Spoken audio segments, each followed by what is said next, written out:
I think that's one of the biggest things is that it's been very nice to meet with other people that I guess have a common goal, at least to learn, NLP. Now, they may have different things they're looking to apply it for, because I know some of the people with, are coaches or, want to be coaches and that kind of thing, I didn't start out to be a coach. Who knows what may happen later on in life. But I guess in all of your roles, you typically end up in a coach, mentor, mentee type relationship a lot of times. So even if it's, me as a father to my son versus, me as a team lead to another team member, or, just me and my wife, there are all kind of things that, I can use these techniques with.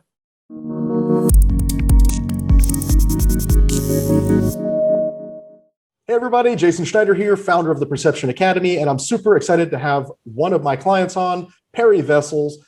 Perry he runs a solopreneur boutique security consulting business focused on enterprise and cloud security called Argil Solutions. He's a business owner, but he's also a father, a husband, and an all-around really cool guy. We've been working together for probably just shy of a year, maybe 9 months or so now, in our insiders, NLP and Neuro-Semantics community. And today he's going to share with you some of the things that he's taken away from that group, so you can kind of get the best of Perry's takeaways, and hopefully you'll be able to walk away with something valuable and get an idea of what it's like to be an insiders member. So welcome, Perry. So great to have you on. Hey, thanks, Jason. I'm happy to be here. So, I mean, it's been a pleasure getting to know you in the community calls and in the courses and stuff. I'm wondering from our work together, I think what you mentioned is that you've taken away some things in terms of yourself, in terms of your communication, and then also in terms of your productivity. Is there any one of those that would be, interesting for you to start with? I'd say the emotional aspects that I've learned how to be aware of, and also to, reproduce the good ones on my own. So what you would call the good resources that we have within ourselves. And that's been a powerful thing. Yeah, I think that's one of the things that's had the biggest impact for me in my life as well, is learning how to intentionally use your emotions as tools rather than just kind of being at the whim of our emotions. Is there and I'm wondering, before you joined the group, were you having any sort of practice like that before? No. The closest thing, I had was, I would say the, meditation to help support the awareness, but being aware of, an unresourceful emotion is okay, but being able to fix it is much better. Right. So can you talk a little bit about when you say fix it, how have you been able to develop that over our time working together, your ability to, have more management over your negative emotions and change them and stuff like that? Oh, wow. It's kind of funny that you mentioned that. So actually today during one of our work meetings, one of the, guys on the call, he, I guess, got a little upset with me because I was asking some deep questions. And another skill that we worked on, by the way. Right. So I could feel it in me, and then I could feel my, I won't say anger, but definitely those aggressive emotions coming up, and I'm a battle person or something. And so I was getting ready to attack, and I was like, oh, just wait a minute, and so I just caught it, and I took a deep breath, and I actually pulled up some of that awe state. And kind of layered it on top, and I could feel myself starting to loosen back up, and then, I just gave a calm, easy response and patted myself on the back afterwards. It's, it wasn't any video at that point. So I could literally thinking, to myself, okay, that back at you, but, bounces off of me. Nice. And that actually sounds like it's a pretty good anchor for celebrating or for, counting something that worked, is that physical pat on the back. That's pretty interesting. And that's a really cool application that actually applied today, in an actual professional grounded situation. So you mentioned awe. like as a state, the state of just being in awe. Like since we've been working together, have you developed a state practice? That's something that I really promote and something that I do. Have you been actually practicing multiple emotions, or what's your deal with that? Yes, yes. I've got a morning routine that I like, and it has an exercise phase and meditation, and now I've put a state elicitation phase in there, and I practice right now the three A's, the awe, acceptance, and appreciation, pretty much every morning. And I've gotten to the point where I can go through those pretty quickly. And now I'm kind of, trying to add in, maybe a little something else. But those are like my core ones. And then as I discover other helpful resources that I can use, then I've got a couple others lined up that I want to put in my routine. Trust and understanding are a couple at the top to kind of get in there. But yes, there's a routine, and that's I guess one of the biggest things I like about the NLP is the models or processes that they have, such that you actually get a leap from the knowledge to actually being able to implement a practice. Yeah, and I find that to be one of the things that makes a difference between NLP and some of the other modalities is really practical and learning step-by-step processes that you can use to actually implement things and kind of like paint by numbers, or just follow the steps. And that really, to me, the examples you're bringing up really speaks to the power of metastating. So being able to take the skill of applying our states to ourselves and really applying the tools to yourself first. I think you said something about that earlier before we hopped on about applying the skills to yourself. How have you found that in terms of like taking all the skills and tools we're learning and bringing them to yourself before you bring them with others? Has that had an impact on you, or how has that been? It definitely helps. I find that a lot of the processes or models, they've got their phases. So you've got that initial phase where you're kind of working on that unresourceful state, and so that could be in someone else or in yourself.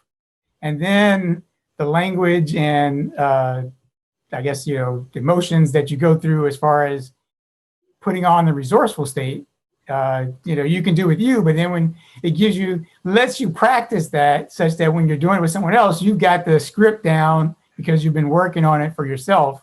And so that gives you a path to start out with, Awesome. And so as opposed to, just, trying to make it up on your own, you start with something, and then after you're comfortable with it, you may adjust it a little more for your personal style, I guess.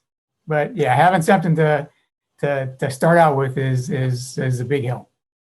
And then, so that speaks a little bit to how this has impacted you. I'm sure there's other ways that you've benefited from this yourself personally. And anything else you'd like to share on that before we move on to maybe other people or productivity?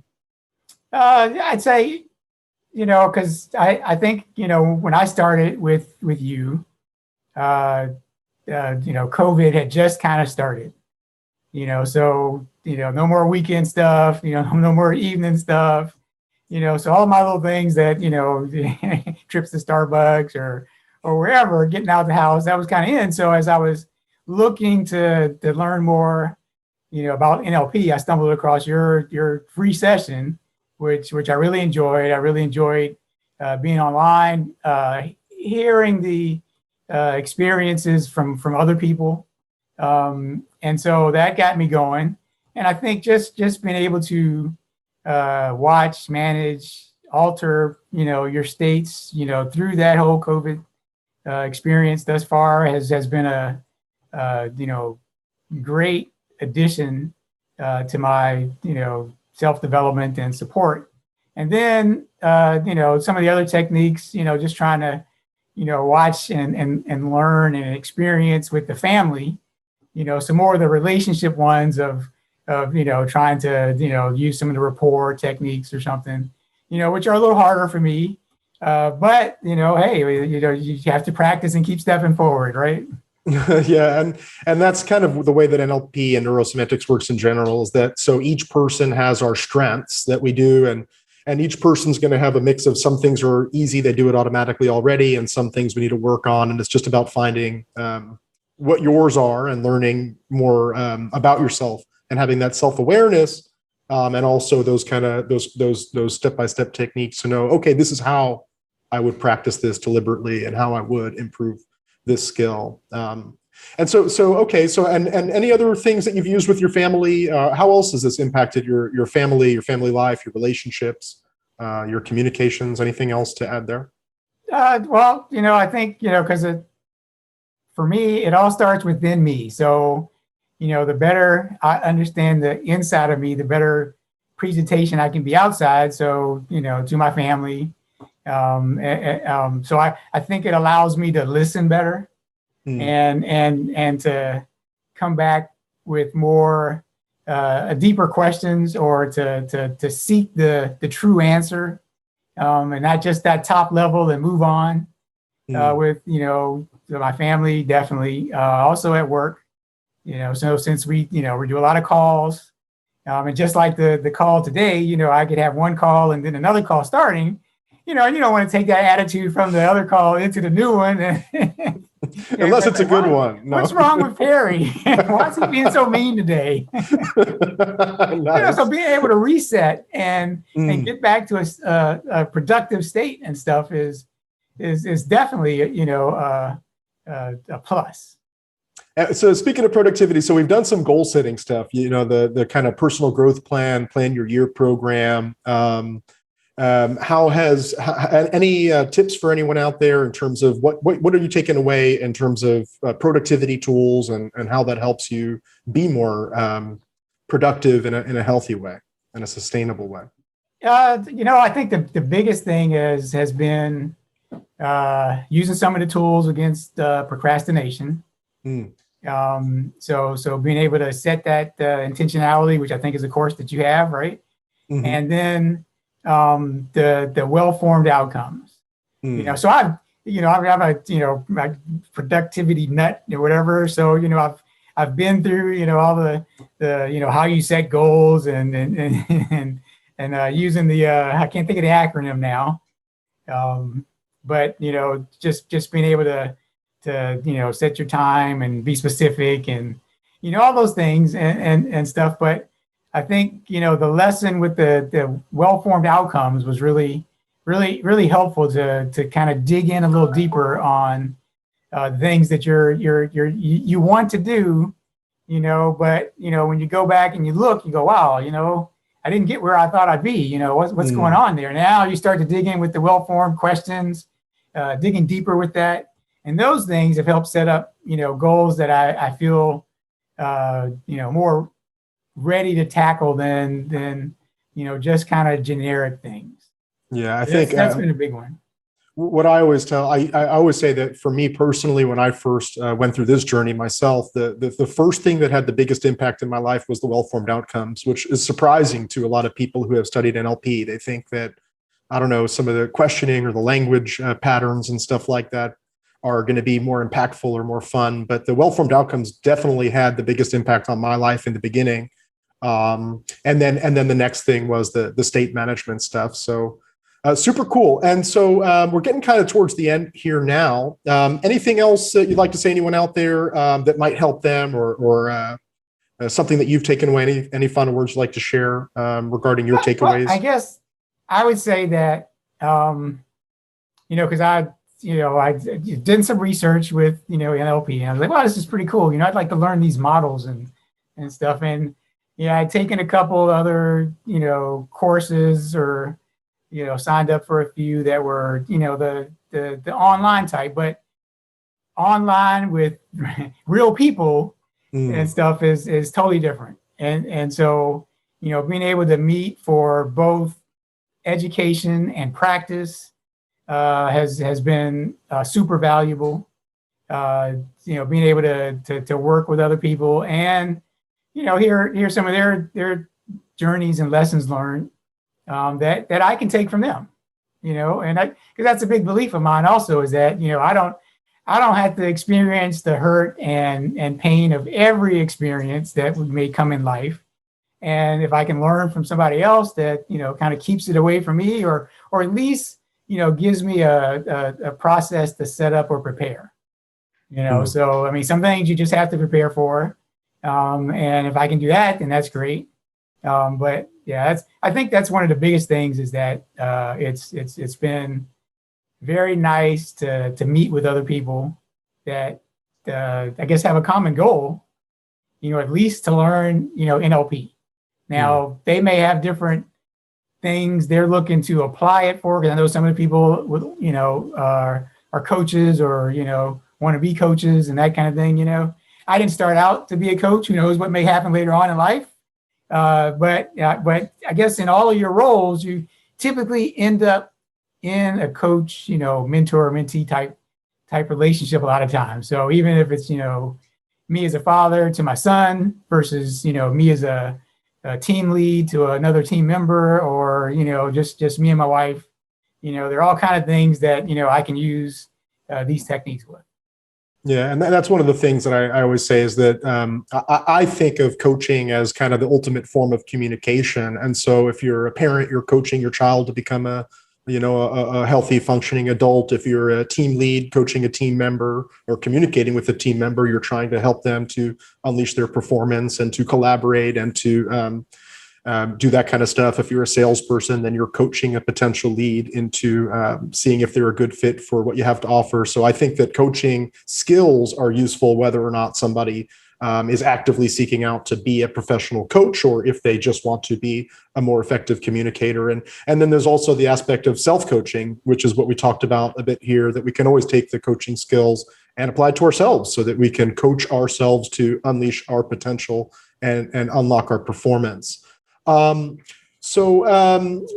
thing, I guess I'm wondering, well, what would you say to somebody who was thinking about, maybe they're on the fence of joining the insiders community? What would you tell them if they're thinking about it?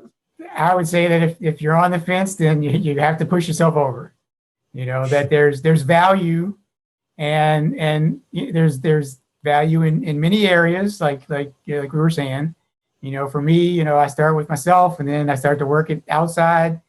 And then if I can take it into, the productivity or further in other areas, then, I've learned something that I can carry with me the rest of my life. So I think anybody on the fence should really, I mean, I'm a learner, so I love learning. And if they're a learner, then, definitely jump aboard.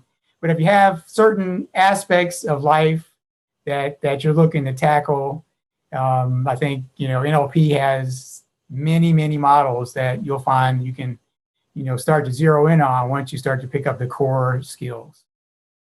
Awesome. And it's been really great having you on here today. It's been really awesome having you in the group, having you show up and contribute, and watching your progress and watching you contribute to other people. So genuinely, I'm really honored to have you in the community, in the group, and to see you grow and develop. And thank you so much for coming on here today. I really appreciate it. No problem. Thank you. Awesome. So, keep up the good work. Hope those of you watching out there, I hope you got some good nuggets from this. I believe that you did. And if you have any questions, feel free to reach out. There'll be some information around this video for you to find out how to communicate and to continue to develop yourselves. So thanks so much, Perry. Thank you, everybody, for watching, and we'll see you in a future video.